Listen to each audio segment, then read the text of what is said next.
what we do and how we even do it. So when you are now in relationship, you must know that you need more knowledge about the peculiarity of your partner as a male in gender and as a person in identity, in personality. Did you get that? Now, another way to make marriage work is called precious treatment. Precious treatment.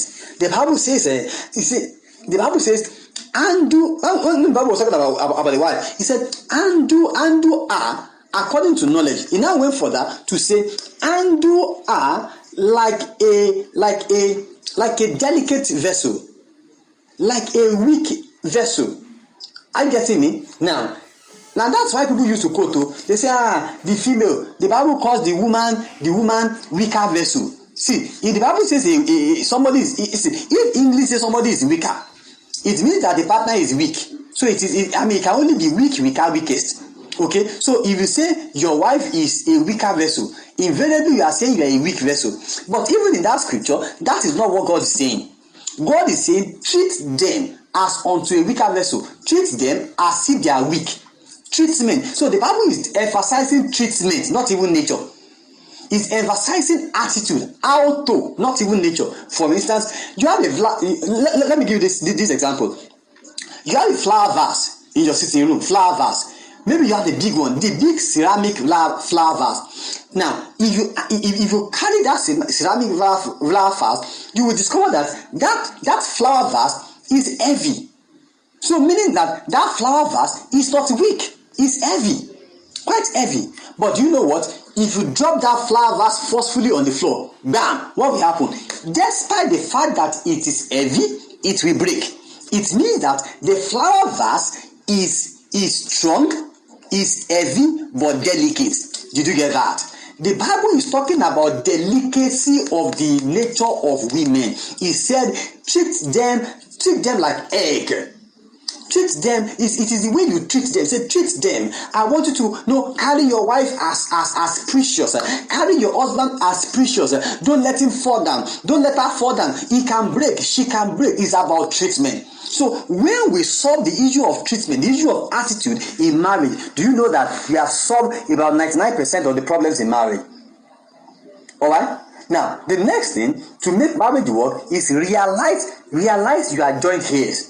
Realize that you are in Christ. Realize that you are brothers and sisters in Christ. Sincerely, do you know that the same way you want to respect that sister in church and say, Sister Bola, how are you? Sister Nkechi, oh, God bless you. And then did that sister also respect you with honor? You come home and respect your wife like that also. The way you need that for pastors all around, you come back and appreciate your husband in the same way. Did you get that? Realizing you are joint here, realizing you are mutual owner, you are mutual stakeholders in the health and peace of your home. Did you get that? All right. So let's move. Look at the consequence. He said there's a consequence. When you are thinking, see, that's another way to make the home work. Be thinking of consequence. What was the consequence? He said, listen, you better take care of this wife. He said, so that your prayer be not hindered. Oh, he said, husband, love your wife. Oh, husband, treat them well. Oh, treat them as delicate vessels. He says, so that your prayers be not what? Hindered. Meaning that there's a consequence. If you treat her anyhow, you treat him anyhow, you just be praying, you won't see results. Whenever there is mutual benefit in the house, whenever there is peace, there is joy, do you know that the works of your hand is facilitated? The works of your hand. You see, when your wife prays for you like this, you go out and succeed. I'm telling you. Just treat her well. Buy her gifts. Make her feel good. Her pronouncement is authority. Oh God. When you bless your wife, when you appreciate her and you make her feel good, when she pronounces into your life like this, you will go out and everybody will favor you. I'm telling you the truth. Things will work in your hand. Now, you don't beat a woman at home and expect to prosper at work. It does not work. You don't relegate a woman at home and then go out and expect that things will work for you. It will not work for you. Everything will become hard. You'll be coming with failure. You'll be coming back with failure and disappointment. Why? Because you are abusing the principle of God in marriage. There's a consequence. Did you get that?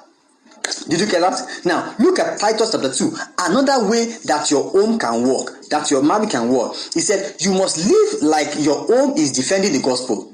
Sincerely. Look at Titus chapter 2 verse 5. Titus chapter 2 verse 5. Bible says that this house is what? Is the house of the Lord, is the house of the gospel. I want to find it out. Let me read Titus chapter 2 verse 11 for you. I really love to make you hear this. I'm sure you will enjoy it. Look at Titus chapter 2 verse 5.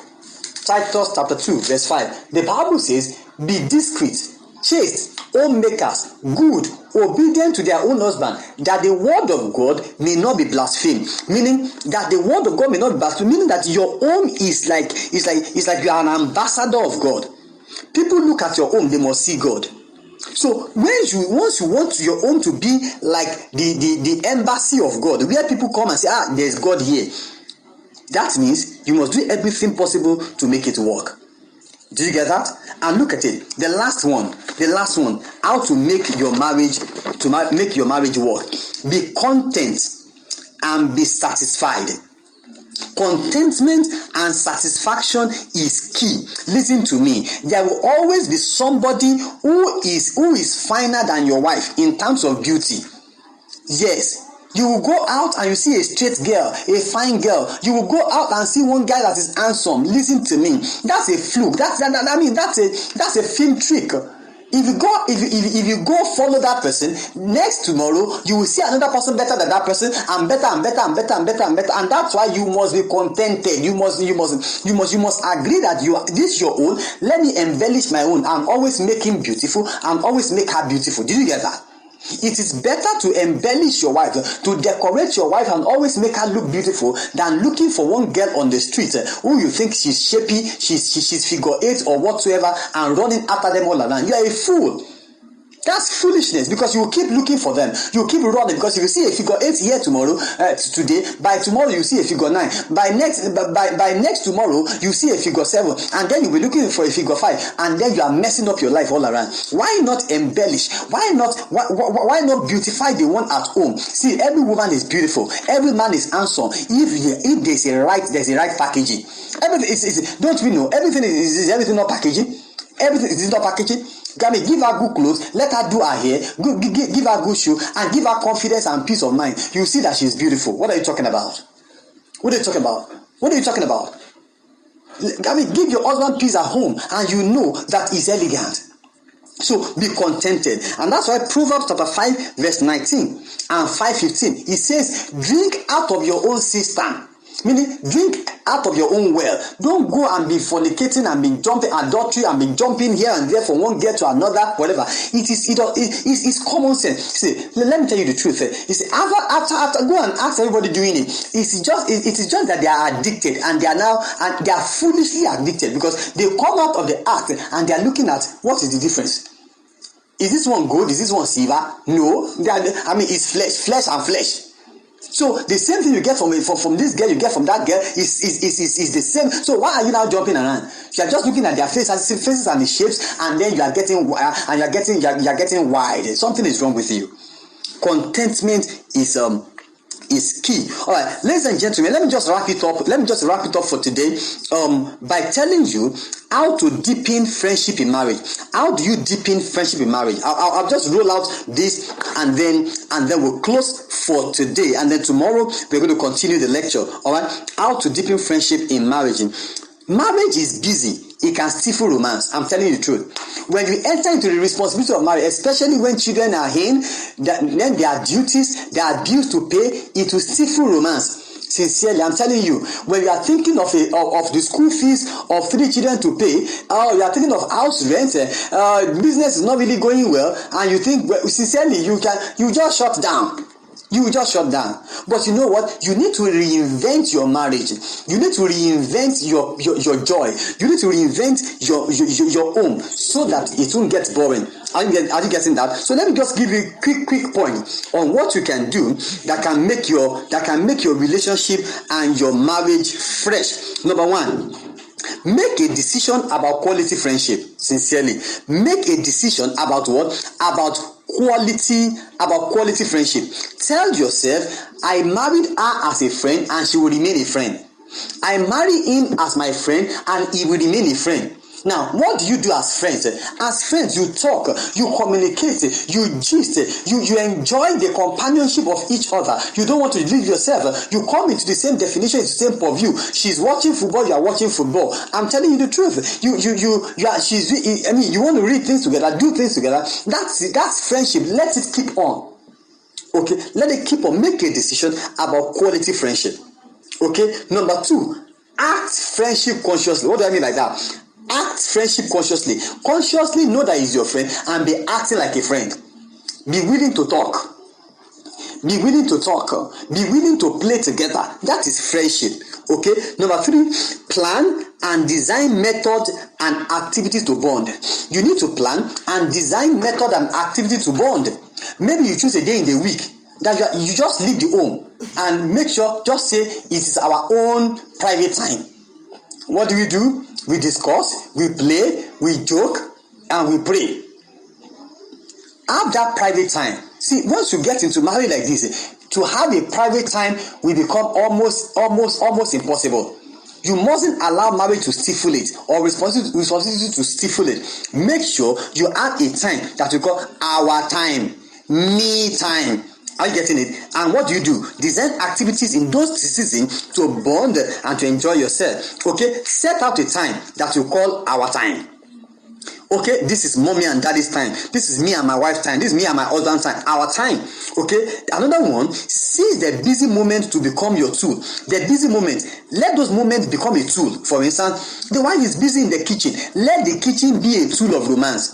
Meaning that what she's doing in the kitchen, join her, do together, talk together. Don't leave her in the kitchen and you be in the sitting room watching Arsenal Man U. No. Make sure that season you are bonding together, because she's busy. She can spend, let's agree that she can spend about 3 hours in the kitchen. Those 3 hours, do you know, if you are together in those 3 hours, you will bond. But then you've left her in the kitchen 3 hours.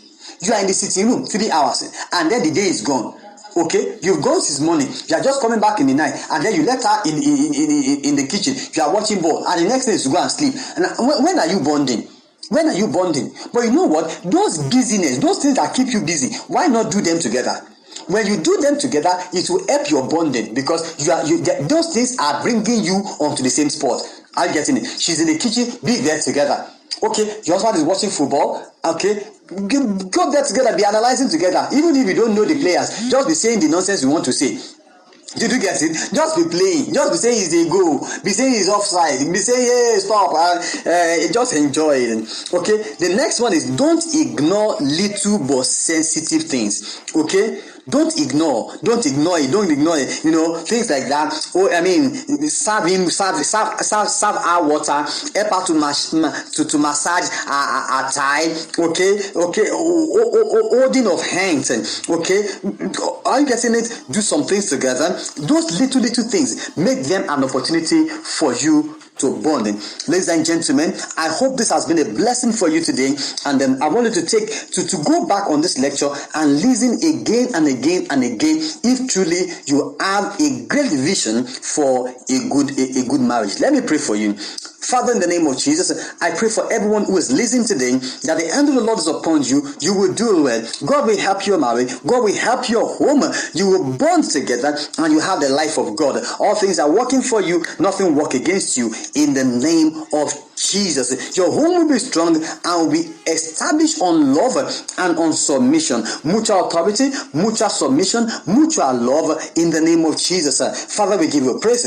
Your name be glorified. In Jesus' name, I've prayed. Amen. I'm Reverend Adedamola Oluwafemi, Nurture International Christian Center, Abuja. In case you need to reach me, okay, we need to talk, there are questions to ask, you can just dial this number 080-6634-8939.